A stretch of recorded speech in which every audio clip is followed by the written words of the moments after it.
I honestly don't know if I'm being a complete failure of a parent or if I'm the only one seeing the cliff we're about to drive off, but my 12-year-old son has absolutely zero friends, and he doesn't seem to care one bit.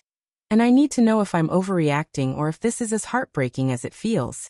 I've spent the last 6 months watching him sit alone in his room, staring at a screen or reading a book, while the rest of the world's kids are out building memories. And when I finally tried to force him into a social life, the explosion that followed made me wonder if I've permanently ruined our relationship. Was I wrong for trying to manufacture a childhood for him that he clearly didn't want? Or is it a parent's job to save their child from a lifetime of isolation, even if they fight you every step of the way? Tell me if you would have done the same thing, because right now, I feel like the villain in my own home. My son Leo is a mystery that I've spent 12 years trying to solve, but every time I think I'm getting close, he shifts the lock. Most parents worry about their kids getting into trouble, or hanging out with the wrong crowd, or spending too much time at parties. I have the opposite problem.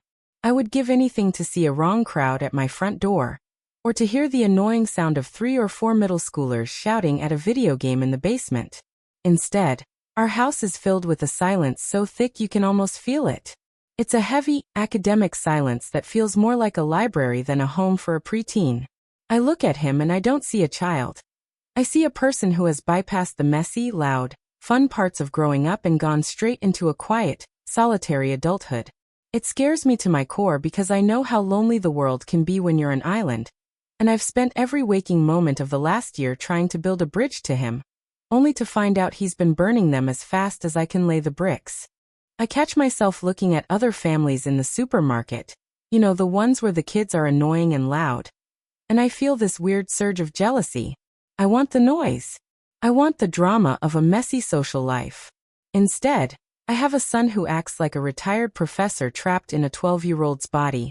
And it makes me feel like I'm losing him before I've even truly known him. Every time I ask him how his day was, I get a polite, one-word answer that shuts down the conversation before it even begins. It's like he's living in a fortress, and I'm the intruder trying to scale the walls with nothing but a plastic spoon. I've started questioning every parenting decision I've ever made, wondering if I missed some crucial window to teach him how to be a kid, or if he was just born with this impenetrable barrier around his soul. To give you some background, Leo has always been what people call an old soul, which is usually just a polite way of saying a kid is quiet and doesn't fit in with his peers. When he was younger, I didn't think much of it because toddlers are weird and some take longer to warm up. I remember taking him to the park when he was 5, and while the other kids were feral, screaming and throwing sand, Leo would sit under a tree and observe the ants. He wasn't sad. He wasn't crying. He was just studying. He would spend 45 minutes watching a single beetle crawl across a leaf, completely oblivious to the kids playing tag just 5 feet away. At the time, I thought it was cute. I thought he was a budding scientist. But as the years went on, that observation turned into isolation. As he hit middle school, the gap between him and every other kid became a canyon. He is incredibly smart, focused, and creative, but he has this wall around him that no one seems able to climb. He doesn't play sports, he doesn't care about the latest trends, and he has never once asked to have a friend over or go to a birthday party. Every Friday night, while I see other moms on Facebook posting about their kids' sleepovers or football games, my kitchen is silent. Leo will be upstairs, the soft glow of his lamp visible under the door, probably reading a textbook on civil engineering or some obscure historical biography. My husband, Mark, is much more laid back about it. He tells me to let him be, that he was a late bloomer too, but Mark had friends. Mark played baseball. Leo doesn't even want to go to the movies unless it's a documentary about bridge construction or the Industrial Revolution. It started to keep me up at night, because I remember middle school being this pivotal time where you find your people, and the thought of him eating lunch alone every single day just broke my heart into a million pieces. I started hyper-focusing on it, checking his phone, which was always bone dry of messages, and emailing his teachers to ask if he was being bullied. I was convinced there had to be a reason for his isolation. I spent hours scrolling through his browser history, looking for signs of depression or cry for help searches, but all I found were articles on sustainable energy and architectural blueprints. I even went as far as to sit in my car across the street from the school during his lunch break, binoculars in hand, just to see with my own eyes what his reality looked like. And there he was, sitting on a concrete planter, eating a sandwich, staring at the sky while hundreds of other kids swarmed around him like bees. He looked like he was in a different dimension. He didn't look miserable, which almost made it worse.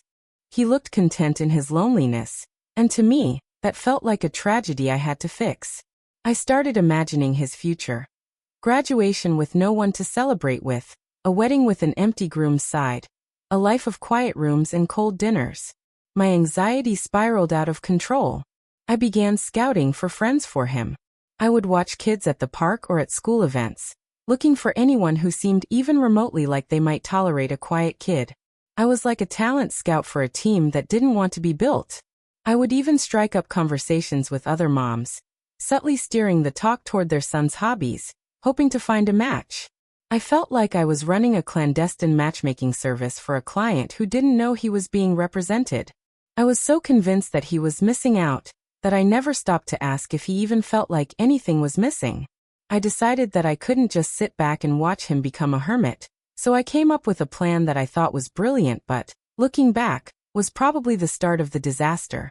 There's a boy in our neighborhood named Mason who is the exact opposite of Leo, outgoing, athletic, and always surrounded by a group of kids. Mason is the kind of kid who walks into a room, and everyone naturally gravitates toward him. I reached out to Mason's mom, Sarah, and basically begged her to help me out. We were having coffee, and I practically burst into tears telling her how worried I was. I told her I was terrified that Leo was becoming a social pariah. Sarah, being a kind person, suggested that maybe Mason could invite Leo over for a low-pressure hangout. I even offered to pay for pizza and movies just to facilitate it. I felt like I was bribing another child to be friends with my son. And the shame of that was intense, but my fear for Leo's future outweighed my pride. I didn't tell Leo it was a setup. I just told him we were going to the neighbor's house for a bit, because Sarah needed help with something moving. When we got there and he realized what was happening, that he was being deposited in Mason's room, the look he gave me was one of pure, unadulterated betrayal. It wasn't anger. It was the look of a person who realized their own mother didn't trust them to be themselves. For 2 hours, I sat in the kitchen with Sarah, listening to the silence coming from the living room. Occasionally we'd hear Mason say something like, "So do you like Madden? Or did you see that play last night?" And there would be a long, painful pause before Leo would quietly say, "No, I don't really watch sports." It was agonizing. I was sweating in the kitchen, trying to make small talk with Sarah while my ears were glued to the wall. I wanted to burst in there and give Leo a script. Tell him about your Minecraft world. Mention the book you're reading. But I stayed put. When we finally got home, Leo didn't scream or cry. He just looked at me with this cold, clinical stare and said, "Don't ever do that again. You humiliated both of us. Mason didn't want me there, and I didn't want to be there. You're making me feel like a charity case." But I didn't listen. I convinced myself that first meetings are always awkward, and that he just needed more practice, more exposure. I was like a coach trying to force a player onto the field when they didn't even want to play the game. I started signing him up for everything. A summer coding camp, a local chess club, even a weekend hiking group. I thought if I just threw him into enough social situations, something would eventually click. I was operating on the exposure therapy logic, thinking that if I forced him to talk to enough people, he'd eventually find the magic words to fit in. At the coding camp, I hoped he'd find his people. But every day when I picked him up, he'd be the first one out the door, headphones on, eyes on the ground, walking past groups of kids laughing and talking about their projects. He didn't want to collaborate. He wanted to solve the problems by himself and go home. I would ask him, "Did you meet anyone? Did you get a phone number?" And he would just sigh, put his seatbelt on and stare out the window. My frustration grew. Why couldn't he just try? Why was he being so stubborn? I started to resent his silence, seeing it as a personal rejection of my efforts to help him. I'd snap at him over dinner, asking why he couldn't just talk to one person, and he would just look at his plate and say, "I have nothing to say to them, Mom. We don't live in the same world." I felt like I was fighting a war against his personality, and I was losing every battle. It reached a boiling point last week when a cousin's birthday party came around. This wasn't just any party. It was a huge event at an indoor adventure park with a dozen kids his age. I was already on edge. I told him he had to go. And I told him he had to act normal. I realize now how cruel those words were. Act normal. What does that even mean to a kid who feels like an alien? I told him if I saw him sitting in a corner by himself, or hiding in the bathroom with a book, there would be consequences. I threatened to take away his computer for a month. I was so desperate for him to have a normal social interaction that I became a drill sergeant. At the party, I watched him like a hawk from the parents' seating area. I was physically tense, my heart racing every time I saw him near another kid. I saw him try to join a conversation about a popular new battle royale game. He stepped in and said something about the historical inaccuracy of the weapons or the physics of the game. Something a bit too technical or nerdy. And the other kids just kind of looked at him, shared a confused glance, and moved away to continue their joke. Instead of going over to comfort him, I felt this surge of embarrassment and frustration. I went over and hissed in his ear to try harder, to talk about what they wanted to talk about. I actually told him to stop being so weird. The look on his face haunts me. He looked at me with tears in his eyes, the first time I'd seen him cry in years, and said, "Mom, I'm trying, but I don't speak their language. Everything they care about feels like noise." That should have been my wake-up call, but I was so deep in my own anxiety about his future that I pushed even harder. I told him he was being elitist and difficult. I told him he was making a choice to be alone, and that he'd regret it for the rest of his life. That night, the explosion finally happened. He screamed that he hated me, that I was trying to kill who he actually was to replace him with a fake version that I could show off to my friends. He told me he felt like a project I was failing at, rather than a son I loved. He said, "You don't want a son, Mom. You want a trophy that talks to other trophies." He locked his door, and for 3 days the only way I knew he was alive was the sound of the shower running or the occasional trip to the kitchen at 2 a.m. to get a glass of water. The house felt like a tomb. I would sit outside his door and listen, hoping to hear him on the phone with someone, anyone, but there was only the soft clicking of his keyboard. I felt like a failure. I felt like I'd pushed him so far away that he'd never come back. I'd try to slide notes under his door apologizing, but they'd just sit there, untouched. My husband stopped talking to me too, disgusted by how I'd handled the party. I was completely alone in my own house, surrounded by the silence I had fought so hard to break. So that's the situation I was in, and I had to make a choice between backing off and letting him be alone, or pushing through the conflict because I believe it's for his own good. I was terrified that if I stopped pushing, he would just disappear into his own head and never come out. I was worried about his mental health, his future career, his ability to ever find a partner. I kept thinking, if he can't talk to a 12-year-old now, how will he interview for a job at 25? How will he navigate a relationship? But I was also starting to see that my help was making him miserable. I was at a crossroads, and I felt like no matter which way I turned, I was failing him. I felt like I was watching him drown, and every time I reached out to pull him up, I was actually pushing him deeper under the water. Before I tell you what happened next, and the shocking thing I discovered about his solitude, that changed everything I thought I knew about my son, I want you to pause and comment below what you would have done in my shoes. Would you let your child isolate themselves, or would you keep pushing? Is it better to have a miserable child who is social, or a happy child who is alone? Think about it. If your kid had 0 friends at school, would you assume something was wrong with them? Or would you trust that they knew what they were doing? I really want to hear your perspective because I spent months convinced I was right, and the truth nearly destroyed me. After that blow-up at the party, things were cold at home. Leo stopped talking to me entirely. He'd come home from school, go straight to his room, and lock the door. The silence wasn't just quiet anymore. It was heavy with resentment. It was the kind of silence that rings in your ears.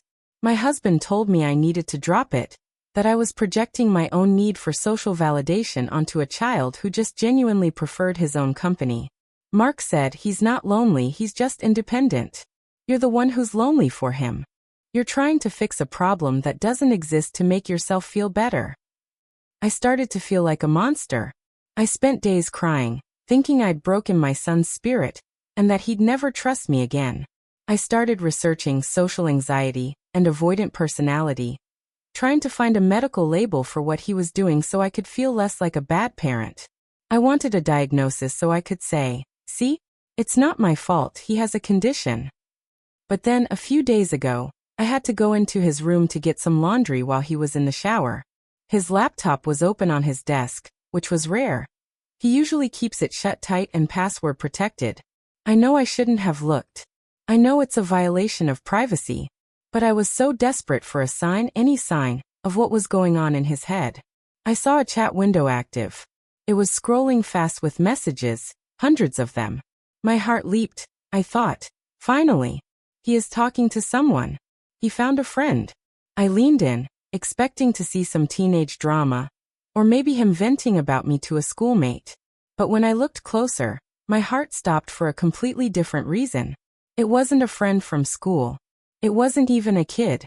Leo had been spending all his time on a complex online forum for historical preservation and architectural design. He wasn't alone at all. He was part of a massive international community of adults, professors, and professional architects who treated him like an equal. I scrolled through some of the messages, and I couldn't believe my eyes. They weren't talking about games or movies. They were discussing the structural integrity of 14th century Gothic cathedrals and the logistics of urban planning in ancient Rome. Leo, under the username Archimedes_21, wasn't just participating, he was leading discussions. He was providing sources, sharing detailed digital models he had built in CAD software I didn't even know he had, and debating points with people who clearly had PhDs. One user messaged him saying, "Your analysis of the load-bearing capacity of the Roman aqueducts was brilliant, Archimedes. We're citing your model in our next seminar." I realized in that moment that I had been trying to force a genius-level mind to play in a sandbox, and I felt sick to my stomach. He wasn't antisocial. He was hypersocial, just not with people who had nothing to offer him intellectually. He hadn't been sitting in his room staring at a screen in a vegetative state. He had been building a reputation and a career. He didn't want friends his own age because he found their conversations shallow and boring compared to the intellectual stimulation he was getting from people 3 times his age. He had been contributing to projects and writing articles under a pseudonym. While I was worried he couldn't talk to Mason about football, he was busy explaining the nuances of load-bearing arches to an engineer in Germany. The revenge he took on me wasn't a typical rebellious act. It was showing me, through his absolute refusal to comply, the sophisticated world he'd built for himself that I was too blind to see. He had been living a double life. In one, he was the weird kid, with no friends.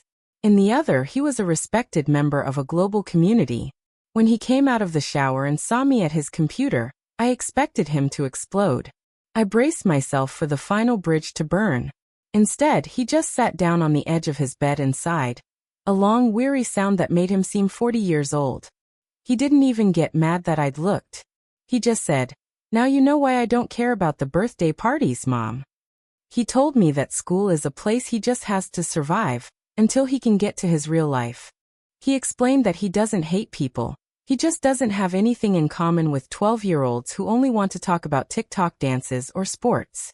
He told me, "Mom, when I'm at school, I feel like I'm in a foreign country where I don't know the words.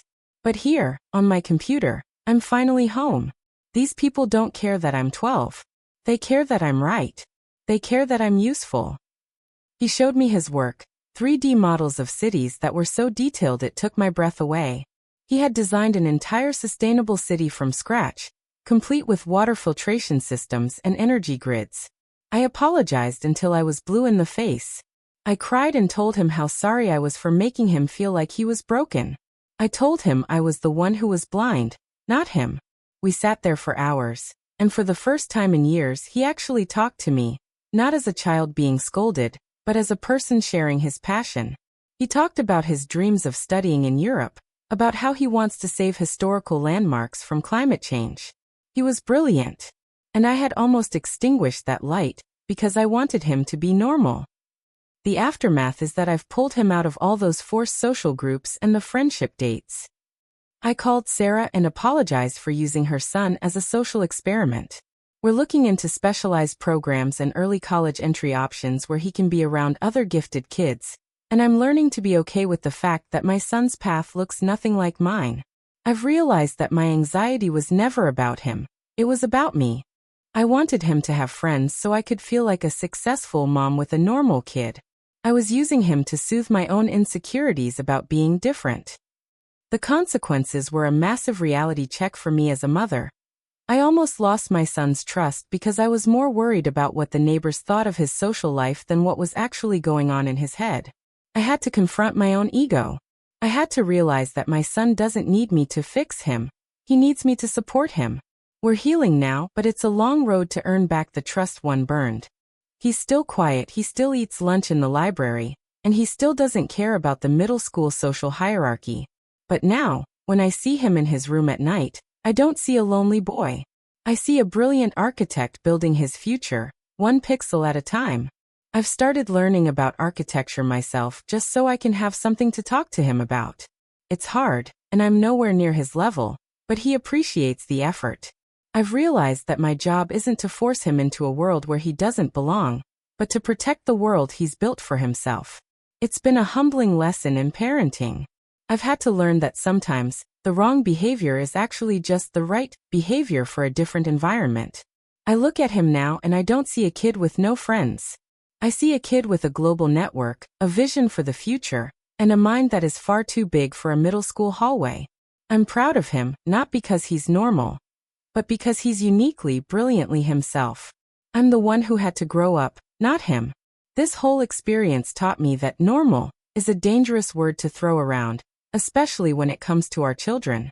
Just because someone doesn't fit the standard mold of what a social life should look like, doesn't mean they are lonely or broken. Sometimes, they are just operating on a level we haven't caught up to yet. We spend so much time trying to round off the sharp edges of our kids so they fit into the holes society has prepared for them. But some kids aren't meant to fit. Some kids are meant to build their own shapes.